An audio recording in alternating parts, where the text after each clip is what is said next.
Hi everybody, it's Valerie here, and today I'm going to show you how to make coconut milk and also coconut flour from coconut. This already has the husk off, and I'm going to show you how you open the coconut first. There's 3 points right here, and when you look at it, it looks like there's eyes and a mouth.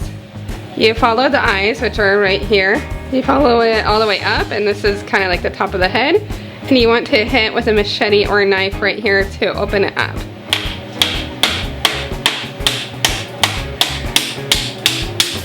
Okay, so what I do is I can crack it all the way around. These ones are kind of not young, but not old, kind of medium range coconuts. Usually what I do is I cut a hole right in here, and then I get a straw and drink out the coconut water.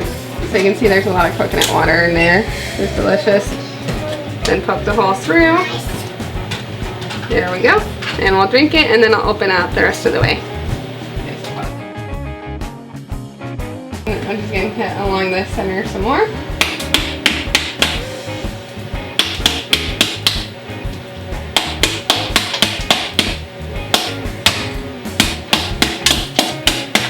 And what's actually really easy with this kind of coconut is since it's so hard, this is when I got it at the grocery store, I can actually hit this and get the coconut meat out easier this way. So I'll do that too. Okay, so there's broken. And now since I broke it apart, it's going to be easier to take the meat out too. See, look at that peeling right off. So it's a big piece of meat, and we're going to put all of the meat in a blender. And then you need a nut milk bag. You can get these on Amazon. And these will help separate what you'll use for the coconut flour with the coconut milk.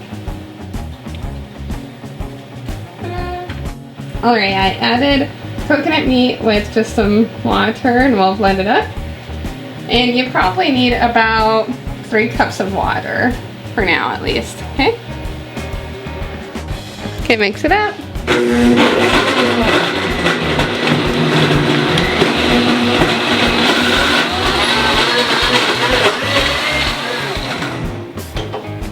Okay, so I have a nut milk bag, and you can use a bowl or a pitcher just to catch the coconut milk. You pour it in. So now what you do is you're squeezing the coconut milk out, and all that in the pitcher is what you can drink. And it's almost so rich and creamy, this kind, that I'm going to make a recipe of a coconut milk milkshake, pretty much, with strawberries, and it's really, really amazing.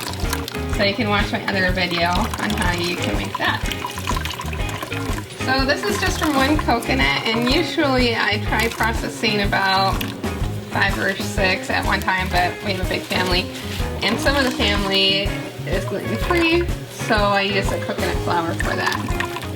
Now all that's left is the meat without any of the water, and I have this on my food dehydrator. And what I have are 2 racks. I have one with parchment paper below for the small fine pieces that fall below. And then this one for the top. And you spread it out and put it in the food dehydrator.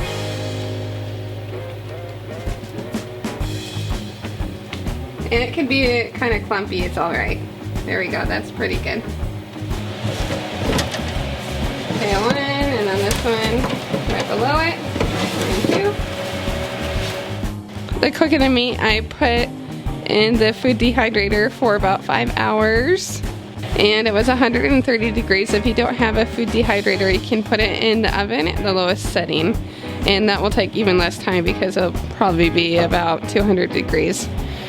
After you take the coconut out of the food dehydrator, I just put it right into my blender. So there it is. It looks really nice, but it is kind of clumpy, so this is how we turn it into flour. Turn it on.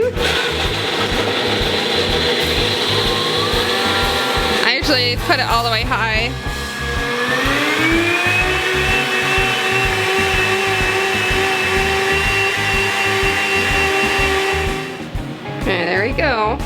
And now it's fine enough for flour, and it tastes really, really good. Even better than the coconut flour you buy at the store. And it tastes a little sweeter and perfect for cakes or cookies. Well, I hope you would like this tutorial, and please remember to like and subscribe.